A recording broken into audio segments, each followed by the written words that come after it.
अस्सलाम वालेकुम guys, I am Jain Tabassum और आप लोग देख रहे हैं ज़ैन अकेडमी चैनल। तो आज की इस वीडियो में हम रेट ऑफ डिफ्यूजन या इफ्यूजन ऑफ गैसेस जो है इसके ऊपर बात करेंगे। इसके अलावा ये किस चीज़ पे डिपेंड करता है, यानी रेट जो है गैस का रेट जो है किस चीज़ पे डिपेंड करता है, वो कौन से फैक्टर है, ये चीज़ें भी आज की इस वीडियो में हम डिस्कस करेंगे। तो सबसे पहले रेट के ऊपर बात करते हैं। तो जैसे ही आप लोगों को केमिस्ट्री में रेट का लफ्ज़ मिल जाए, इसका मतलब स्पीड होगा, यानी उस चीज़ का स्पीड कितना है, यानी स्पीड को हम केमिस्ट्री की लैंग्वेज में रेट कहते हैं। अब यहाँ पे मैं डिफ़ाइन करता हूँ तो आप लोगों को पता चल जाएगा। तो सबसे पहले हम रेट के ऊपर बात करते हैं, उसके बाद जो इसके फैक्टर है उसकी तरफ आएंगे। तो रेट का डिफिनीशन कुछ इस तरह है कि the distance travelled by a gas molecule. कोई भी गैस मॉलिक्यूल है, चाहे वो हाइड्रोजन है या चाहे वो क्लोरीन मॉलिक्यूल है, हम एटम की बात नहीं करते, मॉलिक्यूल की बात करते हैं। चाहे वो मीथेन गैस है या मीथेन मॉलिक्यूल है, चाहे वो ऑक्सीजन मॉलिक्यूल है, चाहे वो नाइट्रोजन मॉलिक्यूल है, यानी कोई भी मॉलिक्यूल वो ज़रूर डिफ्यूजन करेगा, इफ्यूजन भी करेगा। पर यहाँ पे पर यूनिट टाइम, यानी उसकी जो स्पीड है, यानी वो जो डिस्टेंस कवर करता है पर यूनिट टाइम में, पर यूनिट टाइम। अब आप क्या ले सकते हैं, आप सेकंड भी ले सकते हैं, आप मिनट भी ले सकते हैं, आप हॉर्स भी ले सकते हैं, आप यहाँ पे वन डे भी ले सकते हैं, डे, आप वीक भी ले सकते हैं, आप मंथ भी ले सकते हैं, आप ईयर भी ले सकते हैं। यानी यूनिट टाइम अगर हम सिस्टम इंटरनेशनल यूनिट ले ले, वो कौन सा है, सेकंड है। यानी एक सेकंड में एक गैस मॉलिक्यूल जो डिफ्यूजन करता है, डिफ्यूजन के दौरान वो सफ़र भी करेगा, यानी एक जगह से दूसरे जगह जाएगा। तो एक सेकंड में जितना एरिया वो कवर कर सके, जितना वो ट्रेवल कर सके, इस चीज़ को हम क्या कहते हैं, रेट ऑफ डिफ्यूजन कहते हैं या रेट ऑफ इफ्यूजन कहते हैं। या यहाँ पे अगर हम यूनिट टाइम मान लो हम मिनट लेते हैं, तो एक गैस है, मान लो नाइट्रोजन गैस है, वो एक मिनट में यहाँ पे जैसे मान लो इस एरिया में नाइट्रोजन का जो कंसंट्रेशन है वो बहुत ज़्यादा है, तो ज़्यादा कंसंट्रेशन एरिया से वो कम कंसंट्रेशन एरिया की तरफ डिफ्यूजन स्टार्ट करेगा, यानी वो हरकत करेगा, मोशन में आएगा। ये मॉलिक्यूल यहाँ से इधर आएगा, ये इस एरिया से इधर जाएगा, ये इधर जाएगा, ये इधर जाएगा। अब एक मिनट में ये वन मॉलिक्यूल जितना डिस्टेंस कवर कर सके, जितना डिस्टेंस वो ट्रेवल कर सके पर यूनिट टाइम, यानी एक मिनट में या वन सेकेंड में या एक हार्स में या वन डे में या एक वीक में या एक मंथ में या एक ईयर में, तो वो उस गैस का क्या है, रेट है। क्या है, स्पीड है या रेट है। ये है डिफिनीशन किस चीज़ का, रेट का। अब रेट जो है, रेट ऑफ गैस, ये कुछ चीज़ें हैं, कुछ फैक्टर है जिसके ऊपर डिपेंड करता है। फर्स्ट वन फैक्टर जो है, रेट में स्मॉल आर से रिप्रेजेंट करता हूँ। Rate is directly proportional to temperature. One factor, first one factor कौन सा है, टेम्परेचर। फर्स्ट वन कौन सा है, टेम्परेचर। यानी अगर एक गैस यहाँ पे एक कंटेनर है, उसमें हम क्या करते हैं, क्लोज करते हैं, और यहाँ पे या कंटेनर कुछ इस तरह बनाता हूँ। अब मान लो यहाँ पे इस कंटेनर में एक गैस है, कोई भी गैस है, चाहे नाइट्रोजन है, ऑक्सीजन है, CH4 है, अमोनिया है, इसके अलावा क्लोरीन है, इसके अलावा फ्लोरीन गैस है, कोई भी गैस है, ये फ़िलहाल क्लोज है। मैं क्या करता हूँ, इसको करता हूँ क्लोज, ये क्लोज है, ये नॉर्मल टेम्परेचर है। नॉर्मल टेम्परेचर पे ये डिफ्यूज़न करेगा। पर अगर हमने यहाँ पे टेम्परेचर इसका इंक्रीज़ किया, क्या किया, टेम्परेचर इंक्रीज़ किया, तो इंक्रीज़ करने से इस मॉलिक्यूल की, यानी यहाँ पे जितनी भी मॉलिक्यूल है इसकी काइनेटिक एनर्जी इंक्रीज़ होगी।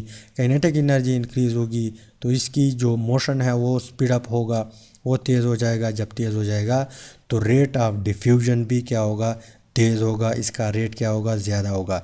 यानी टेम्परेचर इंक्रीज़ करने से rate of diffusion of gas क्या होता है या इफ्यूजन ऑफ गैस क्या होता है, इंक्रीज़ होता है। तो टेम्परेचर से इसका डायरेक्टली रिलेशन है।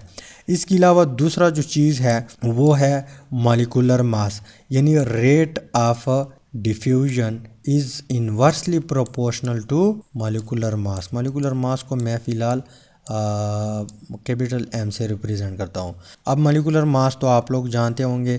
जैसे मैं यहाँ पे आप लोगों को एग्ज़ाम्पल दे दूँ, मान लो मेरे पास दो गैसेस है, एक है हाइड्रोजन, राइट, और एक है क्लोरीन। अब हाइड्रोजन का जो मॉलिक्यूलर मास है वो कितना है, 2 है, और क्लोरीन का मॉलिक्यूलर मास कितना है, 35.5, आई थिंक 35.5 है। अब आप लोग बताएं किसका रेट ज़्यादा होगा। यहाँ पे ये इसका मास कम है, जब मास कम होगा तो ये हल्का होगा, ये तेज़ी से डिफ्यूजन करेगा। इसका मास ज़्यादा है, इसका साइज़ भी बड़ा होगा, जब साइज़ बड़ा होगा तो इसका डिफ्यूजन भी कम होगा। तो मास के साथ इसका रिलेशन किस तरह है, इन्वर्स है, यानी मास ज़्यादा rate of diffusion come, mass come rate of diffusion ज़्यादा। तो दो फैक्टर हो गए, टेम्परेचर, इसके अलावा मॉलिक्यूलर मास भी है। इसके अलावा जो थर्ड वन फैक्टर है वो है डेंसिटी, यानी rate of diffusion of gas या rate of diffusion of effusion of gas, ये डेंसिटी पर भी डिपेंड करता है। अब डेंसिटी हमें मालूम है कि density is equal to mass बटे V, यानी इसके डेंसिटी मास के साथ डायरेक्ट रिलेशन है। तो जिस गैस का डेंसिटी ज़्यादा होगा उसका रेट कम होगा, यानी डेंसिटी के साथ भी रेट ऑफ डिफ्यूजन जो है ये इन्वर्स रिलेशन रखता है, यानी रेट ऑफ इफ्यूजन और diffusion of gas is inversely proportional to density. जिस गैस का डेंसिटी ज़्यादा होगा उस गैस का रेट भी क्या होगा, कम होगा। जिस गैस का डेंसिटी कम होगी उस गैस का रेट जो है ज़्यादा होगा, क्योंकि density is directly proportional to mass. इसके अलावा फोर्थ वन फैक्टर जो है वो है intermolecular forces. Intermolecular forces, यहाँ पे इंटर मॉलिक्यूलर, इस चीज़ के ऊपर भी रेट डिपेंड करता है। अगर इंटर मॉलिक्यूलर फोर्सेस ज़्यादा है किसी भी गैस में, उसका जो रेट ऑफ डिफ्यूजन है वो कम होगा। तो इट मीन्स कि इसके साथ भी इन्वर्स रिलेशन है, इन्वर्स रिलेशन है। जैसे मैं आप लोगों को एग्ज़ाम्पल दे दूं, मान लो हमारे पास क्या है, एक मॉलिक्यूल है हाइड्रोजन और एक मॉलिक्यूल है, मान लो अमोनिया है, अमोनिया NH3, लेकिन गैस फॉर्म में है। किस फॉर्म में है, गैस फॉर्म में।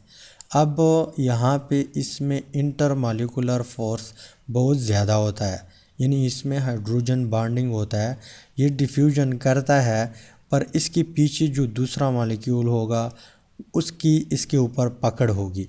जैसे मान लो ये भी मॉलिक्यूल है, छोटा सा मॉलिक्यूल अमोनिया का, ये भी मॉलिक्यूल है अमोनिया का, ये भी मॉलिक्यूल है अमोनिया का, ये भी मॉलिक्यूल है अमोनिया का। अब ये मॉलिक्यूल डिफ्यूजन तो करता है, यानी इसका रेट भी होगा, पर ये मॉलिक्यूल ये भी खींच लेता है, ये भी खींच लेता है, इंटरमॉलिक्यूलर फोर्स की वजह से ये भी खींचता है, तो ये इतना तेज़ नहीं जाता, यानी इसका रेट क्या होगा, कम होगा। और एक ऐसा मॉलिक्यूल होता है जिसमें इंटरमॉलिक्यूलर फोर्स कम होता है, हाइड्रोजन बॉन्डिंग नहीं होता, बाकी जो इंटरमॉलिक्यूलर फोर्सेस है वो भी बहुत कम है, लेकिन सबसे ज़्यादा हाइड्रोजन बॉन्डिंग जो है वो स्ट्रॉन्ग इंटरमॉलिक्यूलर फोर्स है। अब अगर यहाँ पे इन दोनों के बीच अगर हम कंपेयर करें, यहाँ पे इंटरमॉलिक्यूलर फोर्स है लेकिन बहुत कम है, यहाँ पे इंटरमॉलिक्यूलर फोर्स है लेकिन बहुत ज़्यादा है, तो रेट ऑफ डिफ्यूजन इसका कम होगा, रेट ऑफ डिफ्यूजन इसका ज़्यादा होगा। तो हाइड्रोजन का rate of diffusion is greater than ammonia. तो इन चीज़ों पे डिपेंड करता है। अब ये चीज़ें जो है ये जो फैक्टर है ये किसने एक्सप्लेन किए हैं? ये एक्सप्लेन किए हैं ग्राम्स ने। ग्राम्स लॉ ऑफ डिफ्यूजन जो है इसमें ये फैक्टर हम डिस्कस करेंगे।